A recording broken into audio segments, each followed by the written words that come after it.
जय सिया राम, जय जय सिया राम, जय सिया राम, जय जय सिया राम, जय सिया राम, जय जय सिया राम, जय सिया राम, जय जय सिया राम। बोलो राम राम राम राजा राम, बोलो राम राम राम राजा राम, बोलो राम राम राम राजा राम, बोलो राम राम राम राजा राम, बोलो राम राम राम सीता राम, बोलो राम राम राम सीता राम। जय सिया राम, जय जय सिया राम, जय सिया राम, जय जय सिया राम, जय सिया राम, जय जय सिया राम, जय सिया राम, जय जय सिया राम। नीलाम्बरश्यामलकोमलाङ्गं सीतासमारोपितवामभागं पाणौ महासायकचारुचापं नमामि रामं रघुवंशनाथम् अतुलितबलधामं हेमशैलावदेहं तनुजवनकृशानुं ज्ञानिनामग्रगण्यं सकलगुणनिधानं वानराणामधीशं रघुपतिप्रियभक्तं वातजातं नमामि। श्री रामचरितमानस में 4 घाट हैं और यहाँ 4 वक्ता और श्रोता की जोड़ी है। हम लोग पहले दिन से देख रहे हैं, शिव जी पार्वती जी को सुना रहे हैं, भरद्वाज जी याज्ञवल्क्य जी को सुना रहे हैं। सुन रहे हैं आप लोग? कुछ लोगों को नहीं समझ में है क्या गलती हो रही है। याज्ञवल्क्य जी भरद्वाज जी को सुना, तीसरा है काकभुषुंडी जी गरुड़ जी को सुना रहे हैं, चौथे तो तुलसीदास जी हम सबको सुना रहे हैं। तो शिव जी जब ये सुनाते हैं कि काकभुषुंडी जी ने सुना ही कथा, पार्वती जी के मन में प्रश्न आया। अब देखो 4 घाट मतलब क्या है? 4 तरीके से कथा सुनाई जाती है, इसमें 4 चीजों की प्रधानता हो। शिव जी जो सुनाते हैं ना, शिव जी के अनेक वाक्य वो ज्ञान प्रधान है, ज्ञान की दृष्टि से राम जी का वर्णन करते हैं। अनेक जगह देखेंगे आप, वेदांत में जो ब्रह्म का रूप है वही शिव जी के अनुसार राम है। झूठे वो सत्य जाहि बिनु जाने, जिमि भुजंग बिनु रजु पंचाने, सो राम, वह राम है जो जिसके कारण झूठा जगत सच्चा लगता है। ऐसा उन्होंने शुरू किया है, आप पढ़िएगा फिर से। काकभुषुंडी जी जो है वो परम भक्त है, तो भक्ति की दृष्टि से राम जी की चर्चा करते हैं। आप देखेंगे इसमें खूब शरणागति की बात करते हैं, भगवान के कृपालु दयालु स्वभाव का वर्णन करते हैं। तुलसीदास जी बिल्कुल दीन घाट पर है, हम कुछ भी नहीं है, जो कुछ भी है राम जी के कारण ही है। और याज्ञवल्क्य जी जो है वो कर्म कांड में प्रवीण है, हालांकि उनका ज़्यादा यहाँ वर्णन है नहीं, तो कर्म दृष्टि से भी ये कथा होती है। अब कहते हैं जब पार्वती जी ने पूछा है तो शिव जी उत्तर देते हैं, हमने पीछे संकेत किया था, गरुड़ जी को भी मोह हो गया, और मोह की काट, मोह का तोड़, मोह को हटाना है तो ज्ञान ही उसका उपाय है, सत्संग ही उपाय है। तो सत्संग के लिए गरुड़ जी कहाँ गए? तो भगवान शंकर कहते हैं कि हमारे पास आए, हमने उनको भेजा काक के पास। और ये काकभुषुंडी जी भले ही शरीर कौवे का है, लेकिन अंतरंग दृष्टि से वो भक्त है। तो गयो गरुड़ जहाँ बसई वसुंदा, 62 पे लोहे के बाद गयो गरुड़। पार्वती को बड़ा ये शंका हुई कि गरुड़ जी तो जो है विष्णु के वाहन है, बोले सतत विष्णु जी के पास है, फिर भी मोह। ये एक भी सुनने वाली बात है। पास में रहकर भी अज्ञान नहीं जाता। यही बात भागवत में वसुदेव जी कहते हैं, बोले मैं कृष्ण कृष्ण करते रहा कान्हा मेरा लल्ला, खूब प्रेम किया मैंने और खूब लाड़ प्यार, लेकिन मेरा अभी तक अज्ञान नहीं गया है, आत्मज्ञान नहीं हुआ है। नारद जी से वो कहते हैं, फिर नारद जी उनको कथा सुनाते हैं नव योगेश्वर, भागवत के एकादश स्कंद में देखिए। तो कोई पास में हो लेकिन जब तक वो ज्ञान सुने नहीं तब तक अज्ञान की निवृत्ति नहीं होती। शिव जी भी देखिए जो पार्वती जी के पास में, सती के पास में, लेकिन जब सुनाया पूरा तत्व का निरूपण हुआ तब जाके क्या। भाई दवाई आपके पास और दवाई आप ले नहीं रहे हो, केवल पढ़ रहे हो तो क्या होगा, रोग तो नहीं जाएगा। पास में होने से कोई बात नहीं बनती। तो गरुड़ जी पास में, अच्छा कई बार तो उल्टा ही होता है, बड़े लोगों के पास में रहकर अभिमानी आ जाता है, वो उस व्यक्ति को उतना नहीं होता जितना इसको होता है। तो भगवान शंकर कहते हैं आपको तो जाना पड़ेगा कौवे के पास। तो काग के पास वो गए हैं और कागभूषण जी तब सत्संग कर रहे थे, क्लास चल रही थी उनकी। तब देखा अरे वाह गरुड़ जी हमारे श्रोता बन के आए, उनको बहुत ही अच्छा लगा और उन्होंने उनका बड़ा स्वागत सत्कार किया। और कागभूषण जी ने पूछा कैसे आना हुआ, तो अपना रोग बताया, मन का दोष। बोले मुझको ये नहीं समझ में आ रहा है कि ये राम जी कैसे ब्रह्म परमात्मा है, क्योंकि ब्रह्म तो मुक्त होता है और ये राम जी तो बंधन में थे, इनकी मुक्ति के लिए मुझको बुलाए गए, तो आप मुझको जरा इनका रहस्य बताइए।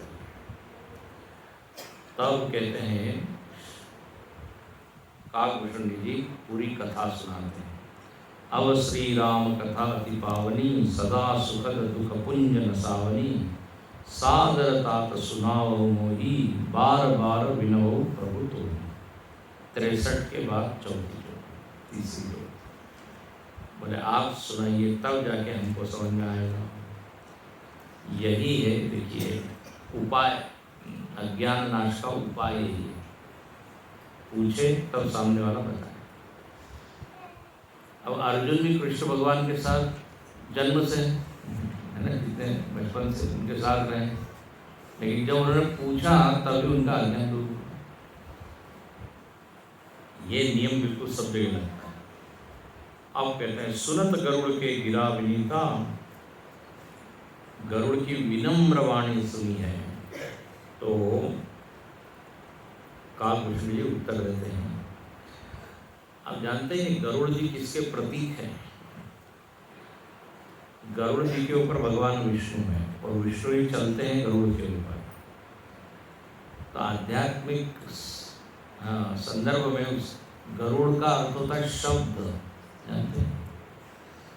शब्द के ऊपर भगवान आरूढ़ होकर अपने पास आते हैं। शब्द क्या है? वाहन। गरुड़ जी को क्या कहा गया है? शब्द प्रमाण बोलते हैं ना। अब आप तक ये जो ज्ञान जा रहा है इसका वाहन क्या है? शब्द। विष्णु भगवान कौन है, उनका स्वरूप क्या है, गुण क्या है, लीला क्या है, इस शब्द के द्वारा ही अपने कानों तक और कानों से हृदय तक प्रविष्ट कर्णरंध्रेण, भागवत जी में आता है। तो गरुड़ जी शब्द के ऐसा कहा, शब्द ही साधन है जो भगवान को अपने हृदय तक लेके आता, क्योंकि वो दृश्य तो है नहीं, न तत्र चक्षुर्गच्छति, नेत्र तो नहीं, ये शब्द के द्वारा उसका प्रकाशन होता है। ये है गरुड़ जी। और ऐसा कहते हैं जब गरुड़ जी चलते हैं तो उनके पंखों से वेद ध्वनि निकलती, वेद मंत्र। सामान्य विमान चलता है तो इतना जोर से आवाज आता है कि लोग कान में, लेकिन जब गरुड़ जी चलते हैं तो वेदवंत की। इंडोनेशिया की एयरलाइन का नाम क्या है?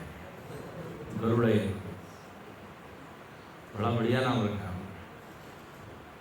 भारत में तो नहीं रख सकते क्योंकि हम धर्मनिरपेक्ष हैं,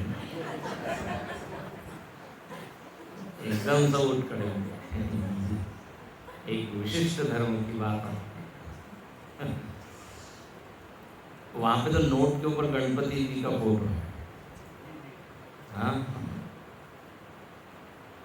अच्छा, अब कहते हैं ये थोड़ी सी बात बता दी। गरुड़ जी की बात सुनिए तो यहाँ पर काकभूषुंड जी पूरी कथा सुनाते हैं। और ये जो 64वें दोहे से लेकर 68 तक ये पूरी रामायण है। और लोग जो इसी का अनुष्ठान करते हैं, इसी का यदि पाठ कर ले तो पूरी रामायण का पाठ हो जाता है। देखिए आप 64 के ऊपर की पंक्ति ना, प्रभु अवतार कथा बनी जाए, उसके ऊपर दिया दे। प्रथम अति अनुराग भवानी, रामचरित सर कहे से बखानी। यहाँ से शुरू। पहले तो ये रामचरित मानस उन्होंने रूपक समझा है राम। आप यदि बालकांड में देखें तो पूरा रूप। फिर नारद जी को कैसा मोह हुआ ये कथा आई थी, वो सुनाया। हर अवतार में अलग अलग भगवान कैसे रूप लेते हैं ये सुनाया। फिर बालचरित, फिर पूरा अभिषेक का प्रसंग, फिर कैसे वो विषाद हुआ, कई ने मांगा, ये पूरा रामायण है। इसने कहा स्वामी जी फिर यही सुना देते हैं 9 दिन, लेकिन ये शॉर्ट वर्जन, छोटा हो। अब कहते हैं ये पूरी जब कथा सुन ली उन्होंने तो वो कहते हैं कि मेरा जो मोह है वो चला गया। गयो मोर संदेह सुनेऊ सकल रघुपति चरित। 68 भयो राम पद नेह तव प्रसाद बाजसति। बोले रघुनाथ जी का चरित्र आपने सुनाया तो अब क्लियर हो गया स्पष्ट कि उन्होंने लीला की है, एक किसी प्रयोजन के तहत तो ऐसे उन्होंने किया है। और बहुत ही प्रसन्न हुए गरुड़ जी। बोले आपने बड़ी कृपा की, आप यदि नहीं मिलते तो ये भ्रम बना रहता हूँ। और काकभूषुंड जी को बार बार प्रणाम करते हैं। उसके बाद काकभूषुंड जी कहते हैं कि वास्तव में तुमको कोई मोह नहीं था, तुमने मुझको बड़प्पन देने के लिए ये देखिए वक्ता की महानता। उसके बाद फिर आगे का प्रसंग है, काफ़ी वर्णन किया कि जब तक कोई कथा नहीं सुनेगा कैसे होगा, क्या कभी बिना बहुत सारे प्रश्न किए हैं, वो सब देखिए। उसके बाद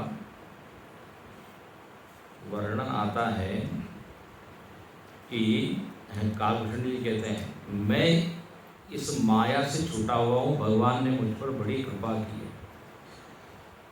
पूरा ये जगत माया का परिवार है। आपको बताया ना, गो गोचर लगी मन भाई, सो सब माया जाने भाई।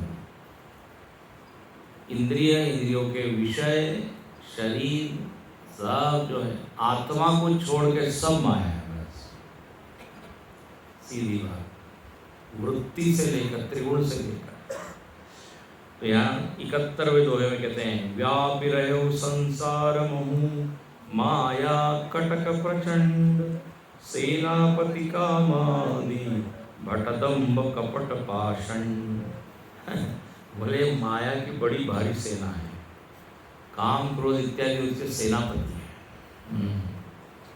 दम्भ पाषंड कपट ये सब क्या है, योद्धा है। और इस माया के साथ हमारा लगातार युद्ध हो रहा है और माया ही जीतते जा रही है, हम लोग पराजित हो रहे हैं। गुरु जी ने बड़ी अच्छी बात कही कि बोले हम करते तो बात है ब्रह्म की, सुनते हैं ब्रह्म की, लेकिन मानते हैं माया की। वो कहते हैं चुनाव में किसी ने ऐसा बोला, प्रचार कर रहे हैं किसका, ब्रह्म का, लेकिन वोट देने का टाइम आता है तो माया का ऐसा, मतलब असली काम की बात है तब। तो ये माया रूपी संसार लगातार आक्रमण कर रहा है। हम लोग कुरुक्षेत्र में खड़े हुए हैं, युद्ध। तो व्याप ही रहे वो संसार, पूरे संसार को इसने व्याप्त किया। और जो संसार से जुड़ा हुआ है, संसार से प्रभावित है, परेशान है, उसका नाम होता है संसारी। संसारी एक बड़ा अच्छा अर्थ किया। संसारी मतलब जो बार बार सॉरी बोले, सॉरी मतलब बार बार गलती करे। सम्यक सारी इति संसारी, संस्कृत और अंग्रेजी। अरे जो हमेशा दुखी रहे, कुछ न कुछ चाहते। वैसे संसारी का अर्थ होता है संसरती, जो चले यहाँ से वहाँ से। थोड़ा हम ठीक सेटल होते नहीं कि चलो चलो, परिस्थितियां तो फिसल जाती है या हम फिसल जाते हैं। तो ऐसा ही संसार है, ये माया का सब प्रभाव है। लेकिन यहाँ काकभूषण जी एक बढ़िया बात कहते हैं, सोदासी रघुवीर के समुझे मिथ्या सोपी। एकदम वेदांत का ये ज्ञान का विचार है। बोले ये माया भगवान की दासी है। देखो भगवान की के पास दो स्त्रियां हैं, एक है माया और एक है भक्ति। भक्ति जो है रानी है और माया दासी है। भगवान के निकट कौन है, क्लोज कौन है, भक्ति। अच्छा यहाँ पर लिखते हैं कि ये माया रूपी दासी तब तक सच्ची लगती है जब तक उसको समझे नहीं। बहुत सुंदर बात है। जहां आप उसका विश्लेषण करने लग जाओ तो मिथ्या, वो मिथ्या सिद्ध हो जाती है। माया हमको सत्य क्यों लगती है, संसार सत्य क्यों लगता है, क्योंकि अभी तक हमने विचार नहीं किया। जब विचार करेंगे तो मालूम पड़ेगा ये ठोस जगत जगत है नहीं, सत्य है नहीं, ऊपर से दिखता है। तो सो दासी रघुवीर के समुझे मिथ्या सो, जो समझता है उसके लिए मिथ्या हो जाती है, जो नहीं समझता उसके लिए बस डोमिनेटिंग होती है, वो आक्रमण करती रहती है, हम मरते रहते हैं। अविद्या या मिथ्या या माया, माया की परिभाषा क्या है जानते हैं, जो है नहीं फिर भी दिखती है, उसको तो माया। ये जादू का खेल दिखाते हैं, पीसी सरकार का माया जाल, तो होता नहीं है वहाँ लेकिन दिखता है। और नोट निकाल रहा है डिब्बे में, धन धन धन जादू है। तो एक व्यक्ति ने कहा कि आप यदि ये नोट निकाल सकते तो टिकट के पैसे क्यों दिया है?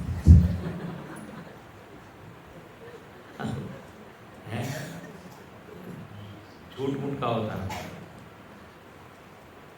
एक क्या आम की गुठली रखी, डिब्बा रखा, ऐसा घुमाया, एकदम आम का पेड़ आ गया और उसमें आम लग भी गया। तो ये क्या है, जब तक हम समझते नहीं हम सच मानते हैं। कैसा देखिए क्या जबरदस्त है। अरे वो जादूगर हमको मूड बनाना है, मूर्ख बनाना है। और मजेदार बात है, जादू देख के हम ताली बजाते हैं, मतलब अपनी मूर्ता में ताली बजा रहे हैं, है कि नहीं? उससे हमको मूड बनाना। तो वो माया के बहुत सारे ऐसे, स्वप्न एक माया है, दिखता है जब तक स्वप्न में लगता है सच। जागे हानि न लाभ कछु, तेरी प्रपंच जी हुई। तो दिखने के लिए तो बहुत कुछ दिखता है लेकिन वो वैसा होता नहीं। लगने के लिए बहुत कुछ लगता है। अब सभी को लगता है हम बुद्धिमान है, लेकिन तो होता तो नहीं। मैं बुद्धिमान हूँ किसको नहीं लगता। तो ये माया है। अब जैसे यहाँ पर भी बैठे बैठे आप सब लोग सुन रहे हैं, लगता तो यही है,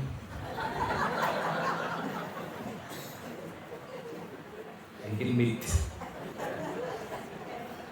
लगता तो ये सबको समझ में आ रहा है। तो ये संसार भी दिखता तो है, लगता तो है, लेकिन विचार करने पे झूठा सिद्ध हो जाता है। अब देखो, सबको लगता है, दिखता है कि सूर्य का उदय हो रहा है, लेकिन उदय होता है क्या? सूर्य वहीं के वहीं हम उदित होते हैं, पृथ्वी ऐसी टर्न होती है।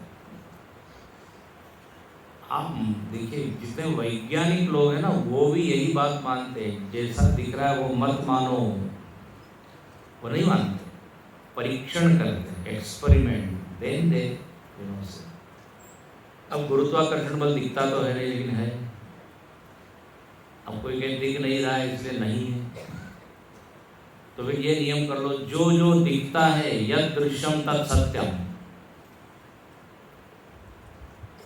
लेकिन पृथ्वी चपटी दिखती है, वो स्थिर लगती है, किसी को लगता है कि घूम रही है, सत्य तो यही।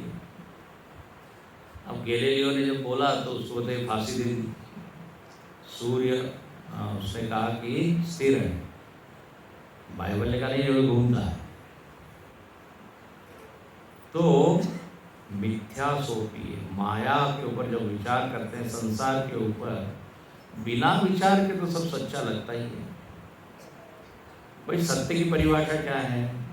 त्रिकालेपि तिष्ठति इति सत्। जो तीनों काल में एक सा रहे उसको कहते हैं सत्य।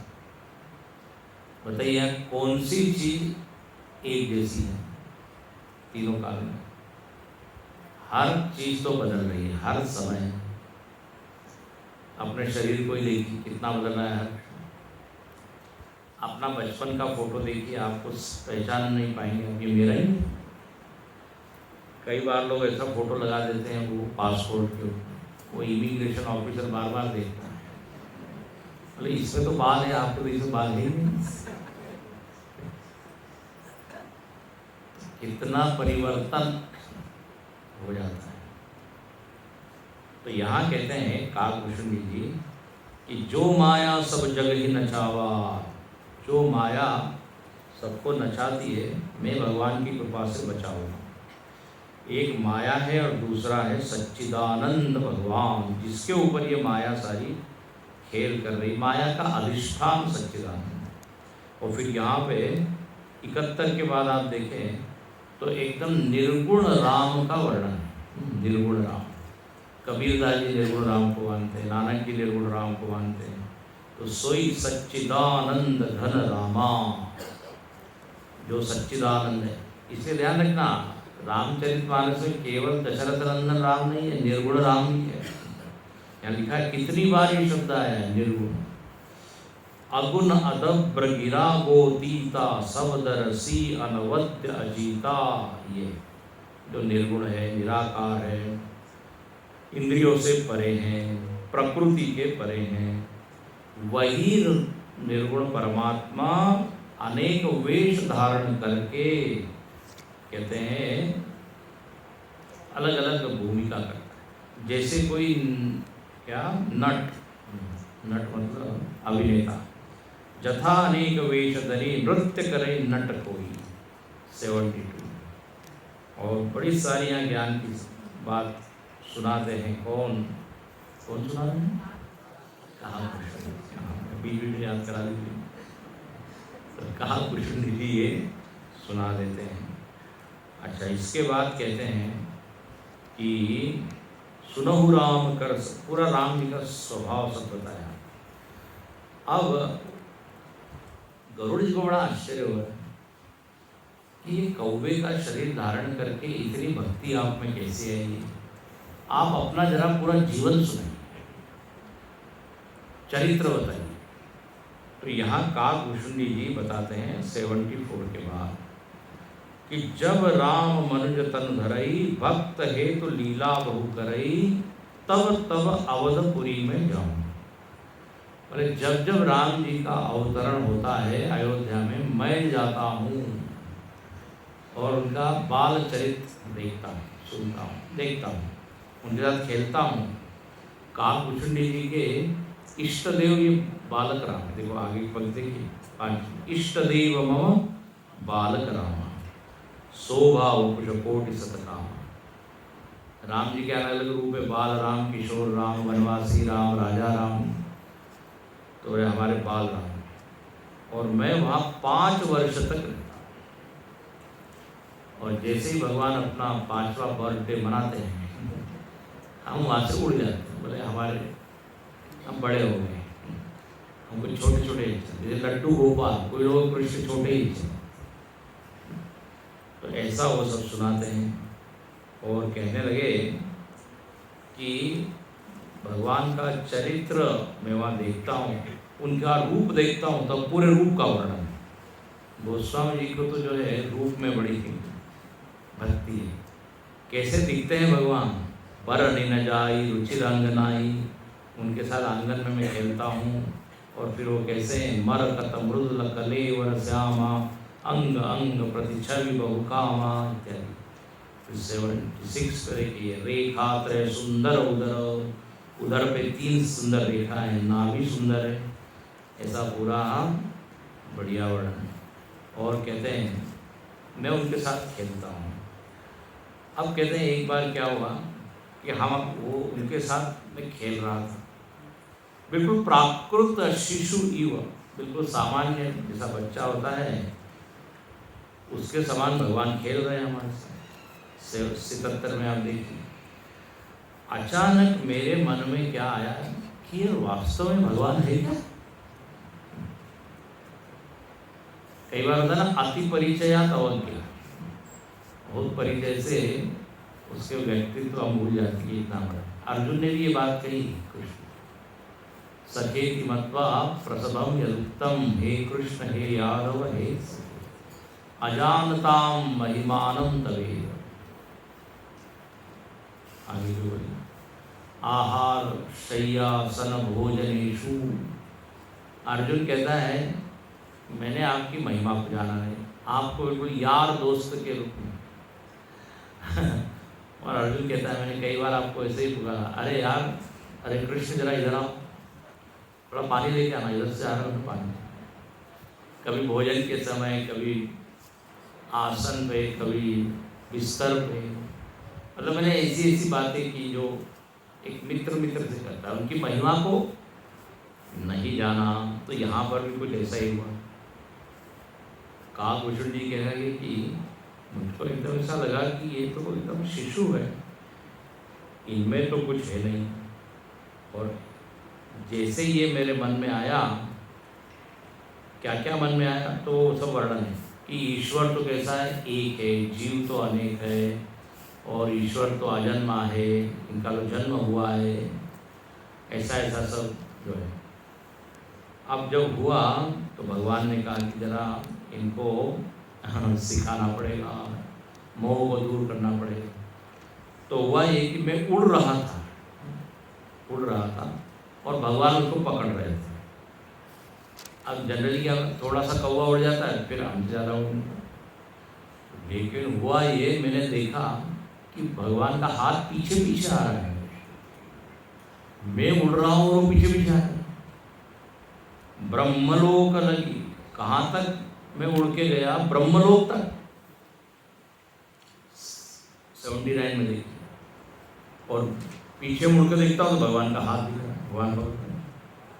ओह, सप्तावरण भेद करी जहाँ लगे गति मोरी, 7 आवरणों को भेद कर ब्रह्मांड की जहाँ तक मेरी गति थी वहाँ गया, फिर देखा तो वहाँ पे कहा। बोले तब मैं डर के मैंने आंख बंद कर ली। अब यह मजेदार ही आता है, आंख बंद कर ली। ये देखिए 79 के बाद, मूंदे उन्नयन त्रसित जग भयो, उन्नीचित रखो सरपुर गयो, मोहि बिलो की राम सुताई, विरसत तुरत गयो मुकमाई, उदर मांद सुनु अंडज राया, देखो बहु ब्रह्मांड निकाया, अति विचित्र लोक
मैं एकदम डर गया और मैंने आंख बंद कर ली।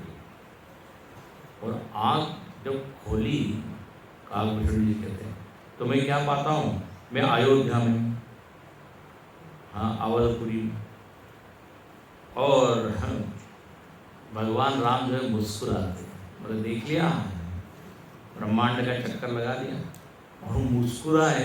और अचानक क्या हुआ, मैं उनके मुख में चला गया, मालूम नहीं कैसे भगवान ने मुझे खींच लिया मुख में, भगवान की तरफ, उनके उदर में मैं चला गया, उनके पेट में चला गया। तो क्या देखता हूँ मैं, वहाँ अनेक ब्रह्मांड है, अनेक लोकपाल है, लोक है, अनेक ब्रह्मा जी है, अनेक विष्णु है, फिर क्या क्या क्या क्या जो यहाँ दिखता है वो सब है, और जो नहीं सुना नहीं देखा वो भी सब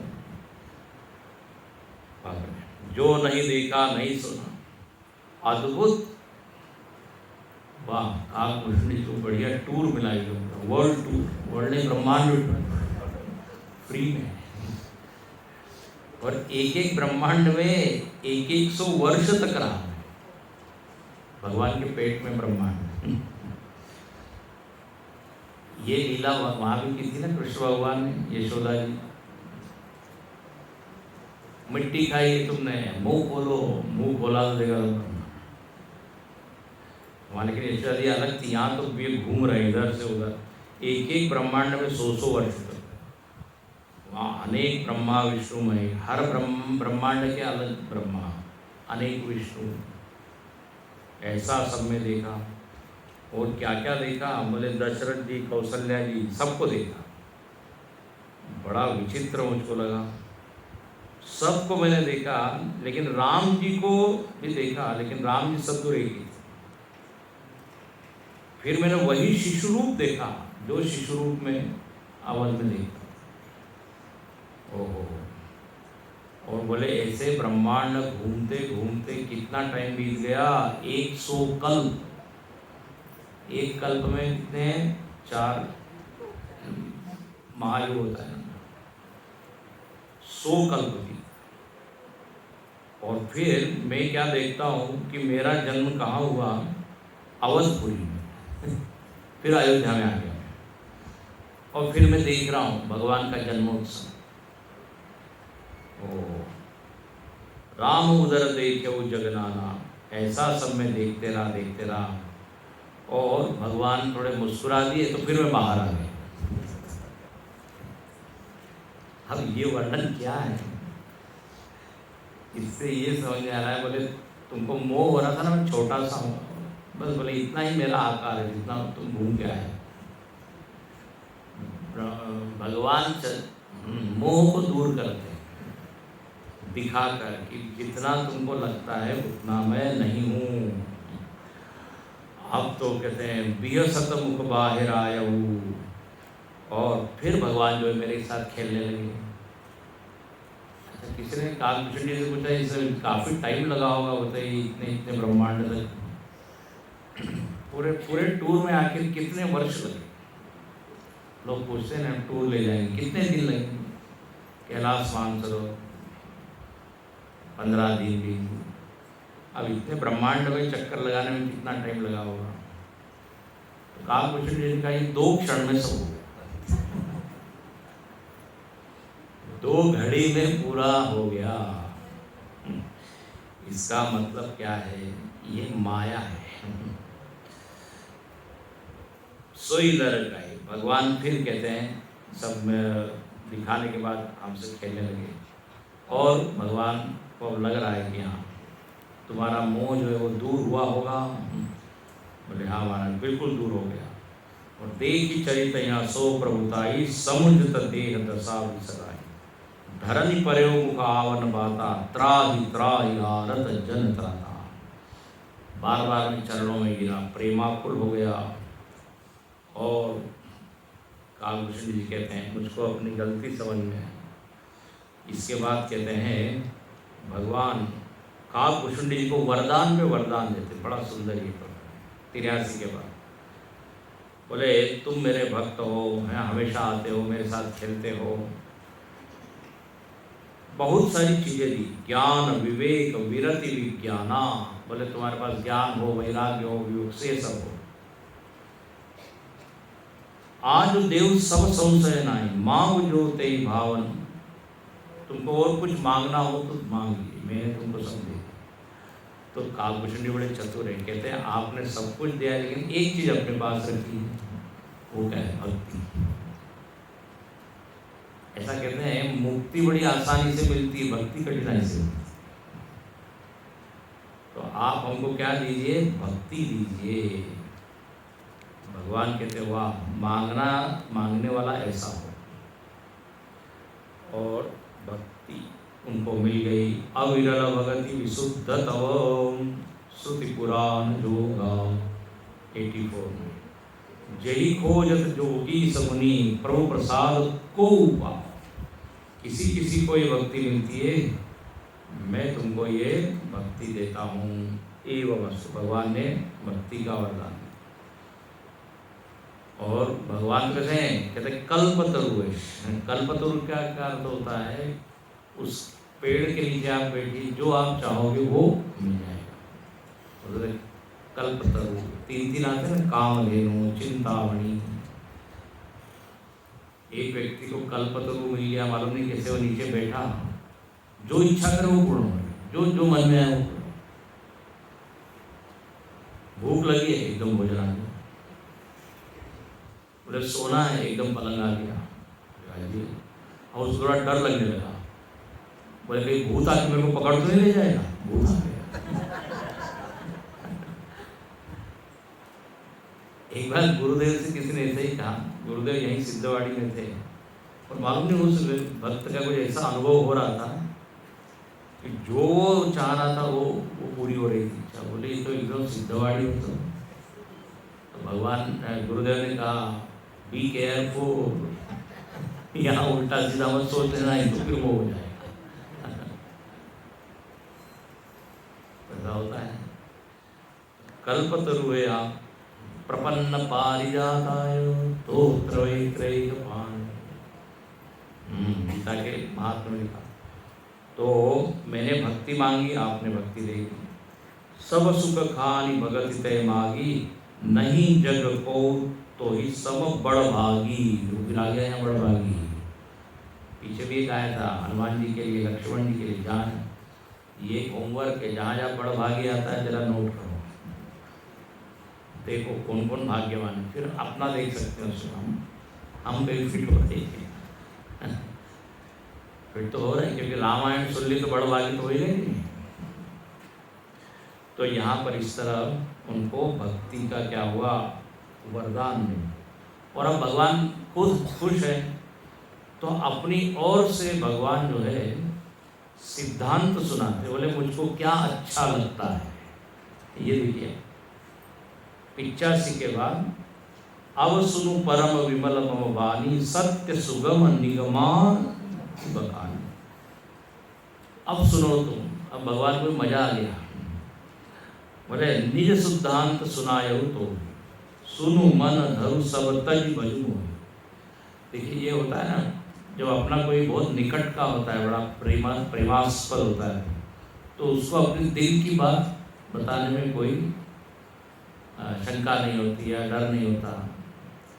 और तभी अपना दिल खोलते हैं ना, तुम हमारे निकट हो, इसलिए हम अपने व्यक्तिगत 2 चीज़ें, एक बाहर बनती है और एक अंदर। भगवान ने अच्छा ये दिया है, सेंसर करने की एक क्षमता, छिपाने की। नहीं तो बहुत गड़बड़ हो जाएगा। जो मन में आए वो बोलो, जो मन में आए तो 2 क्षण में हम पागल सिद्ध हो जाएंगे। क्योंकि विचित्र मन में आ रहा है, वैसा ऐसा करने लग जाए। हम क्या करते हैं, मन में नापते हैं, ये बोलना चाहिए कि नहीं। आप जरा कल्पना कीजिए, जो मन में आ रहा है वो मन में आ रहा है, सामने वाले को एक मारा जाए। आप बताइए, जीना मुश्किल हो जाएगा। किसी के घर में गए, कोई बढ़िया चीज देख रही, मन में आ रहा है कि इसको उठा लें, अपने ही मन कर नो नो, सेंसर है। लेकिन जहाँ अपना वहाँ होता है बोले सब बोल के निज सिद्धांत में अपना सुनाता हूँ। और भगवान ने यहाँ क्या सुनाया है, मेरे को कौन प्रिय है, ये यहाँ वर्णन किया है। अब ये सब सुनने वाली बातें, लेकिन अपने पास समय नहीं। बोले सब मम उपजाए, सब लोग मेरे से उत्पन्न हुए हैं, लेकिन सबसे अधिक प्रिय मुझको कौन है। तो सुनो, बोले बहुत सारे मनुष्य हैं, मनुष्यों में जो द्विज है, जो संस्कारी है, वो मुझको प्रिय है। फिर जो वेद पठन करता है वो मुझको प्रिय है। फिर जो केवल वेद पठन करता है, विरक्त या ज्ञानी नहीं, वो प्रिय नहीं। उनमें जो विरक्त है वो मुझको प्रिय है। फिर उनमें भी जो ज्ञानी है वो प्रिय है। ऐसा कर करके भगवान अंत में कहते हैं, जो तन मन धन से मेरा प्रेम कर रहा है वो सबसे अधिक मुझको प्रिय है। और यहाँ उदाहरण देते हैं, बोले एक पिता है, उसके अलग अलग पुत्र हैं। कोई बड़ा विद्वान है, कोई ज्ञानी है, पढ़ाकू है, अच्छा है, बढ़िया जॉब में है, अमेरिका में जॉब है, सब कुछ है। लेकिन यदि वो ठीक से आज्ञा नहीं मानता, माता पिता से बात नहीं करता ठीक, तो पिताजी क्या उसको प्रेम करेंगे क्या? भले वो कितना भी क्या पढ़ा लिखा है, पिता माता को तो उसी से प्रेम होगा जो उनको आदर देता है, सम्मान देता है। तो इसी तरह मेरे बहुत सारे हैं लोग जगत में, लेकिन जो पूर्णपणे पूर्ण तरह से समर्पण करता है मुझको, बोले वही मुझको सबसे अधिक प्रिय है। और कालभूषण जी को वरदान देते हैं, तुम में ऐसा ही समर्पण है, इसलिए मैं तुमको भक्ति तो देता हूँ। और भी यहाँ पे वरदान दिए, कबहू काल न व्यापहितो ही, 87 के बाद, सुमरसि भजसि निरंतर, तुझे कभी भी काल व्यापेगा नहीं। इसलिए कालभूषण जी की आयु खूब है, मरते ही नहीं है, कितने कल्पों तक जीते। कबहू काल, जब ऐसा वरदान मिल गया बड़े प्रसन्न हुए हैं। हाँ, और अब यहाँ पे हुआ ये कि गरुड़ जी ये सब सुन रहे हैं। गरुड़ जी ने कहा कि आपको ये इतनी भक्ति वगैरह कैसे मिली? हाँ, कि वो आगे आएगा। लेकिन यहाँ पे एक और बात कहते हैं, बोले जब मुझको ये वरदान मिल गया तो मैं पुनि अवध रहूँ कछु काला। कालभूषण जी कहते हैं 88 के बाद मैं कुछ दिन तक वहाँ पे रहा, भगवान की लीला देखते रहा, क्योंकि मुझको छोड़ने का मन नहीं हो रहा है। और फिर यह सब गुप्त चरित में गावा, हरि माया जी में मोही, मैंने सब कुछ बता दिया। फिर यहाँ पे वापस वही बात करते हैं कि बिना भक्ति के कोई आनंद नहीं है, बिना गुरु के ज्ञान नहीं हो सकता, बिना तप के तेज नहीं हो सकता, बिना श्रद्धा के धर्म नहीं होता, बिना संतोष के कामना जाती नहीं। और 90 दोहे में लिखते हैं, बिनु विश्वास भगति नहीं, ते बिनु द्रवहि न राम। बिना विश्वास के भक्ति नहीं, उसके बिना भगवान द्रवित नहीं होते। और राम कृपा बिनु सपने जीवन लगे। ये बिना राम जी की कृपा के सपने में भी उसको क्या विश्राम नहीं, जागृत में तो नहीं, सपने में भी। ऐसी भगवान की महिमा। इस तरह ये हुआ। उसके बाद क्या हुआ, महिमा इतनी सब सुना दी तो गरुड़ जी ने कहा कि आपने ये सब कैसे सुना, कहाँ से मिला? तो बोले हमने गुरुओं से सुना। इति शुश्रम धीराणाम ये नस्तव्याच कक्षिरे, ये सब यहाँ पे कहा है। बहुत राम जी की महिमा गाई है, इतना स्वभाव यहाँ बताया मैंने आपको कहा ना, ये भक्ति घाट है, भक्ति से भरा हुआ है पूरा बात। अब हुआ ये कि गरुड़ जी के मन में एक प्रश्न है कि महाराज आप इतने बड़े भक्त हैं, लेकिन ये आप एक कौवे का शरीर क्या धारण किए हुए, ये देखकर मुझको बड़ा आश्चर्य लग रहा है। कारण कवन देह यह पाई, ये 93 के बाद। अब ये एक पूरा चरित्र, वो कहते हैं गरुड़ जी, तुम सर्वज्ञ तज्ञ तम पारा, आप सर्वज्ञ हो, तत्व के ज्ञाता हो, उत्तम बुद्धि से युक्त हो, लेकिन आपने ये कौवे का शरीर किस लिए धारण किया, ये मुझको नाथ सुना में अस शिव पाही, महाप्रलय नाथ तवनाए ये।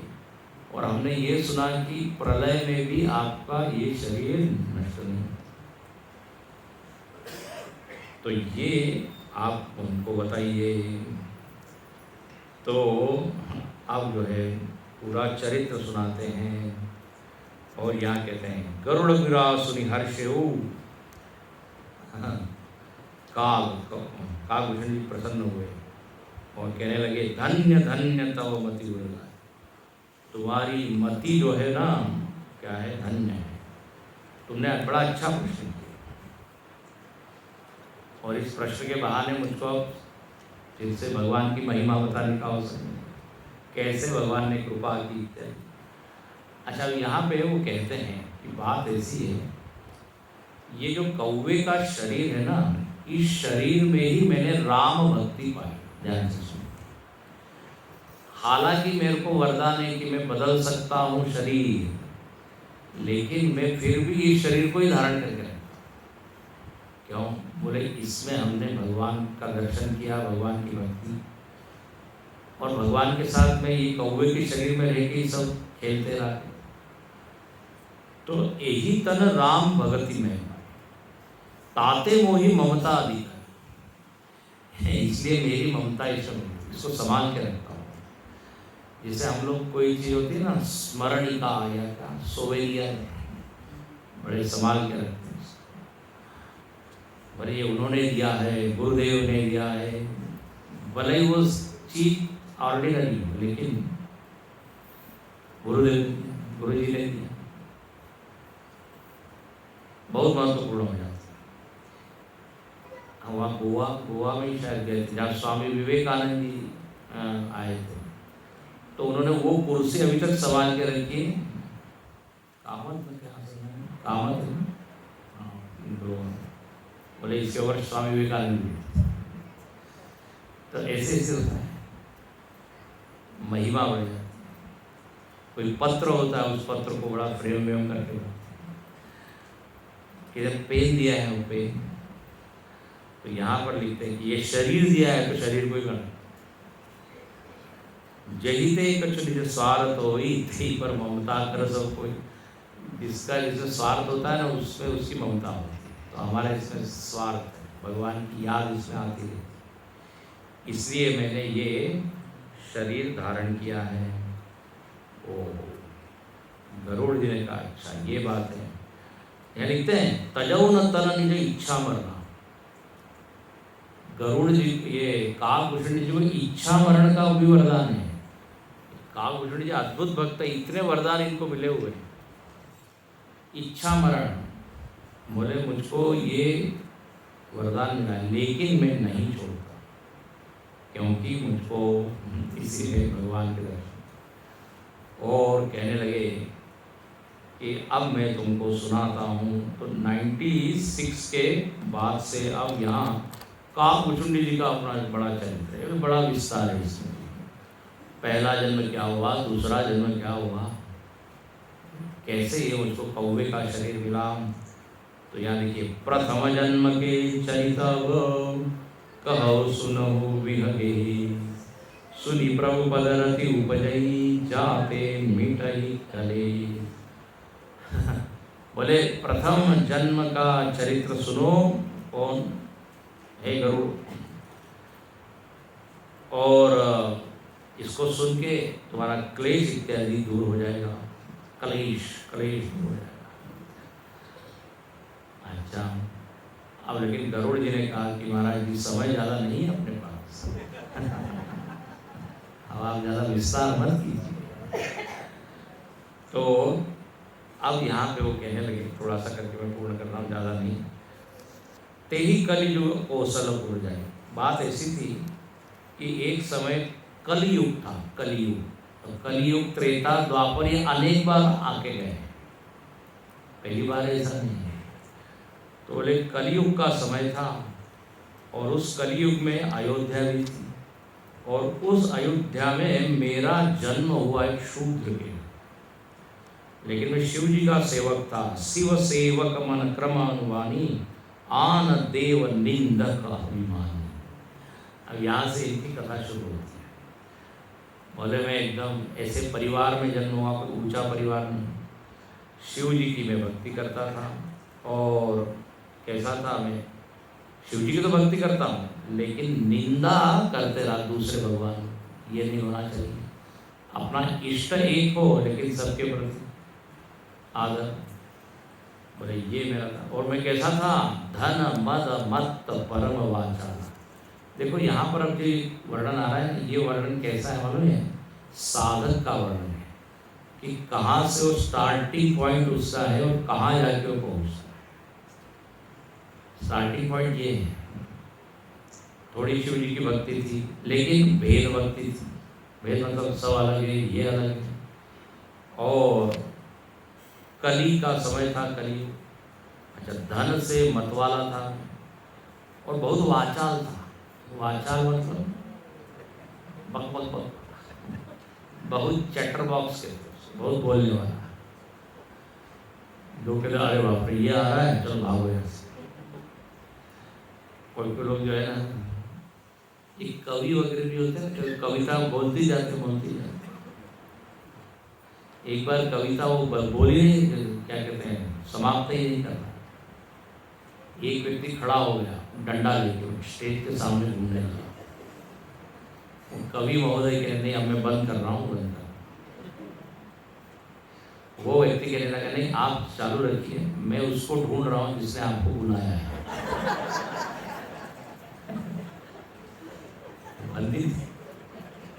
उन्होंने ऑर्गेनाइजर को तो परम वाचाला, बोलना बंद ही नहीं करते। टॉकेटिव, अंग्रेजी में टॉकेटिव। तो मैं भी ऐसा ही था, कहते हैं। अच्छा, उग्र बुद्धि, मेरी बुद्धि बड़ी उग्र थी। बात बात पे गुस्सा हो रहा है, बात बात पे थोड़ा सा कुछ नहीं, ये ठीक नहीं किया, ये वो नहीं किया।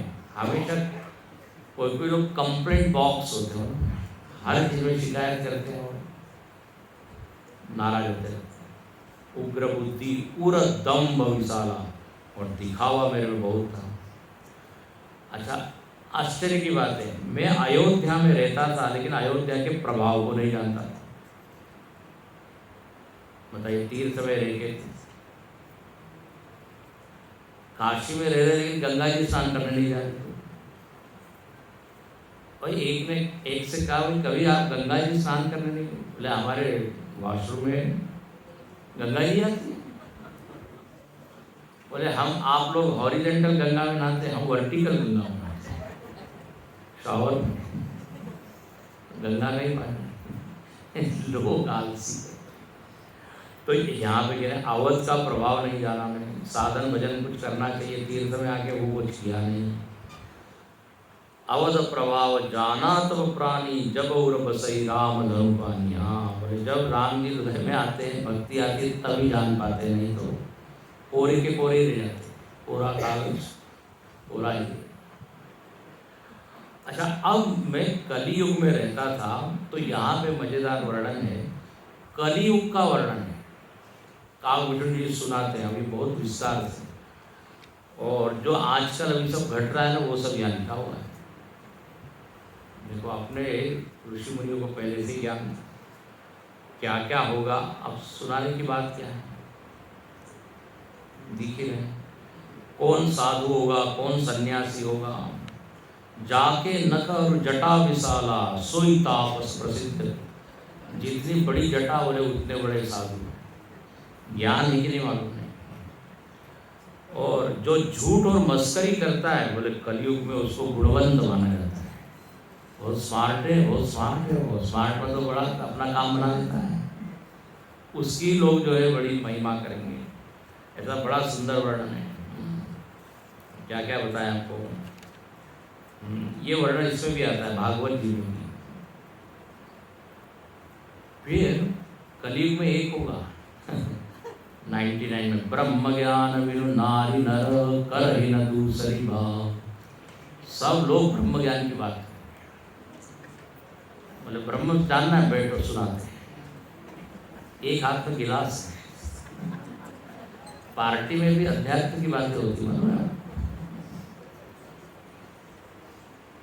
एक होती है सॉलिड स्पिरिचुअलिटी, एक लिक्विड स्पिरिचुअलिटी। तो गजब की चीज है। किसी से भी बात करो, हाँ बोले मालूम है हमको, धर्म आत्मा सब मालूम है।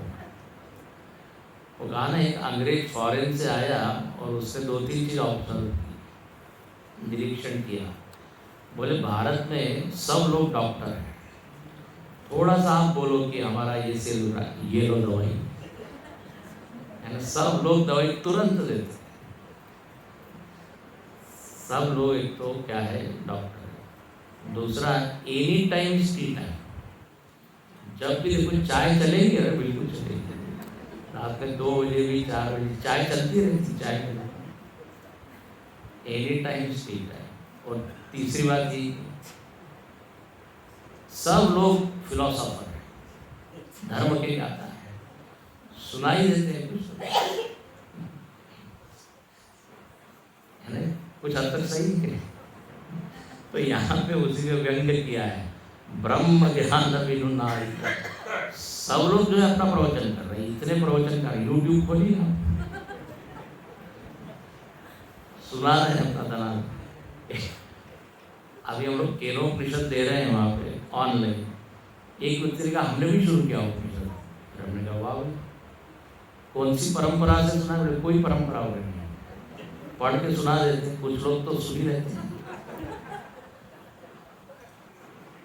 गुरु जी ने एक बड़ी अच्छी बात कही, इस दुनिया में ऐसा है, कुछ भी करो 2-4 फॉलोअर मिल ही जाएंगे, कुछ भी करो। ब्रह्म ज्ञान के बिना कोई बात नहीं करता। और कौड़ी लागी लोह बस करे विप्रगर गुरु घात। इधर ब्रह्म ज्ञान की बात करना है, लेकिन धन इत्यादि के लिए गुरुजनों की भी हत्या कर रहे हैं। अब आप जाइए, है ना, कई जगह सब हो रहा है।